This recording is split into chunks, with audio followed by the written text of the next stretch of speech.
আজকে আবার পড়তে বসেছি। সত্যি বলতে আজকে পড়ার খুব বেশি মোটিভেশন নিয়ে যে ঘুম থেকে উঠেছিলাম তা না। কিন্তু টপিক শেষ করতে হবে, পড়তেই হবে, সেজন্যই বই খুলে বসে গেলাম। আজকে টার্গেট খুব বড় না, শুধু কয়েকটা টপিক দেখে শেষ করব। তার আগে আমি অন্য টপিক পড়ছি, সেটা হচ্ছে আমি কোচিং এ ক্লাস নেই কেমিস্ট্রি।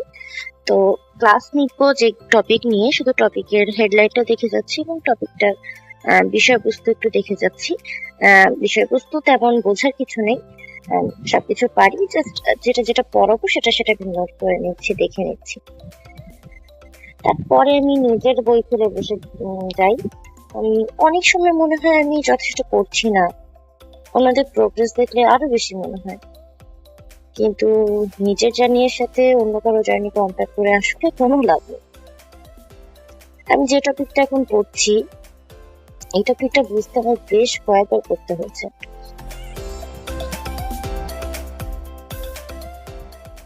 আগে কোনো টপিক না বুঝলে খুব বিরক্ত হতাম, এখন অভ্যাস হয়ে গিয়েছে। না বুঝলে আবার পড়ি, তারপরে না বুঝলে আরো একবার পড়ি।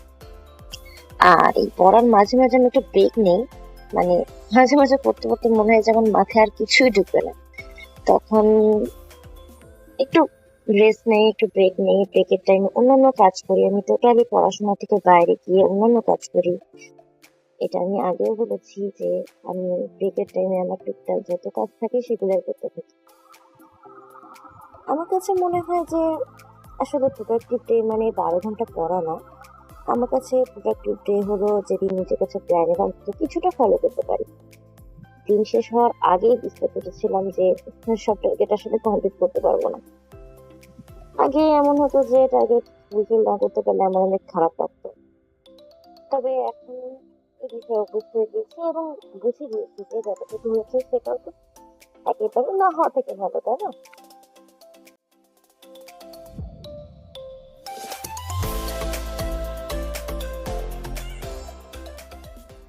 আজকে আমি আহ, যে কাজগুলো করলাম বিরতিতে, সেগুলোর মধ্যে আছে আমি কিছু পেন্টিং করলাম, ওয়াল পেন্টিং অল্প করেছি একদম, ব্রেক 10 মিনিটে যতটুকু হয়। কিছু বীজ বুনে দিয়েছি, ধনিয়ার বীজ বুনে দিয়েছি, রোজমেরির বীজ বুনেছি, দেখি এগুলো কি অবস্থা হয়, কিরকম ফলন পায় কিনা, গাছ হয় কিনা দেখতে হবে। আর তাছাড়া আমি সাপ্লিমেন্ট কিছু নেই, সেটা খেলাম। আজকে আর বেশি পড়তে ইচ্ছা করছে না, রেস্ট নিতে ইচ্ছা করছে।